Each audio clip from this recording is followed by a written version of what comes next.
राजन, माघ मास की शुक्ल पक्ष की एकादशी का क्या नाम है? इस एकादशी के व्रत से मनुष्य की भूत प्रेत पिशाच आदि की योनि छूट जाती है। अतः इस एकादशी के व्रत को विधि पूर्वक कैसे करना चाहिए?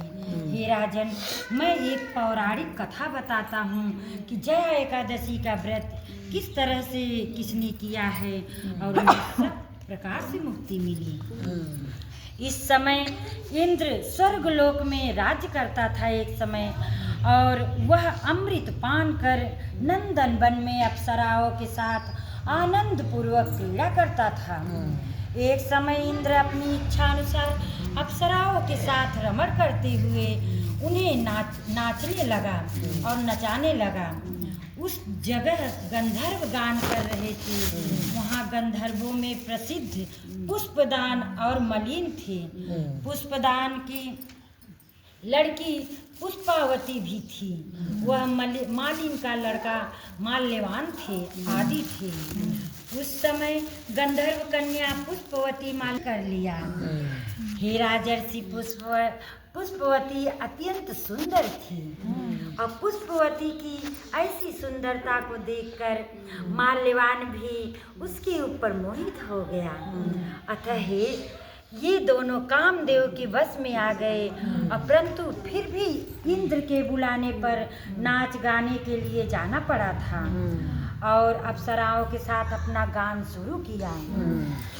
यद्यपि वह नाच गा रहे थे, परंतु कामदेव के प्रभाव से उनका मन न लगा। वो अशुद्ध गाने गाने लगे और उनकी भाव भंग माओं को देखकर इसलिए मैं तुम्हें स्त्री पुरुष के रूप में मृत्यु लोक में जाकर पिशाच का रूप धारण करो और अपना कर्म फल भोग। ज्ञान नहीं था कि क्या खा रहे हैं, किस जगह रह रहे हैं, हम कैसे हैं। उस जगह का महान दुख मिल रहे थे।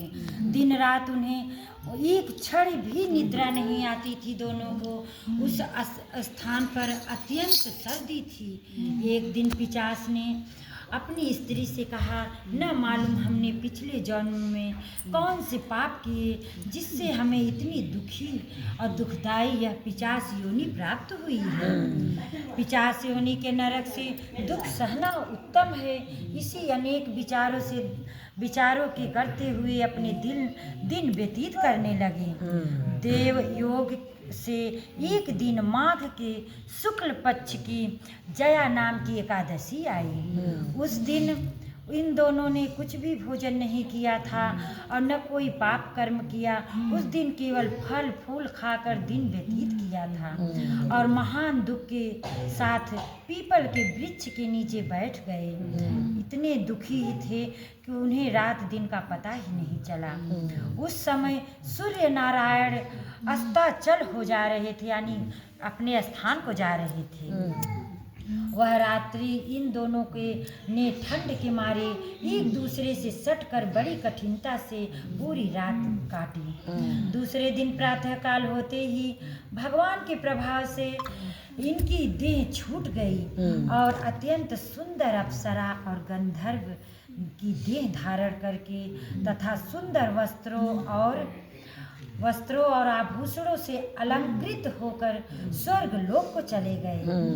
उस समय आकाश में देवगण तथा गंधर्व उनकी स्तुति करने लगे। नागलोक में जाकर इन दोनों ने देवराज इंद्र को प्रणाम किया। इंद्र को भी अपने पुराने रूप में देखकर महान आश्चर्य हुआ और उन्होंने इंद्रदेव पूछने लगे कि तुमने अपने पिशाच देह से किस प्रकार छुटकारा पाया, सो हमें बोलो और बताओ।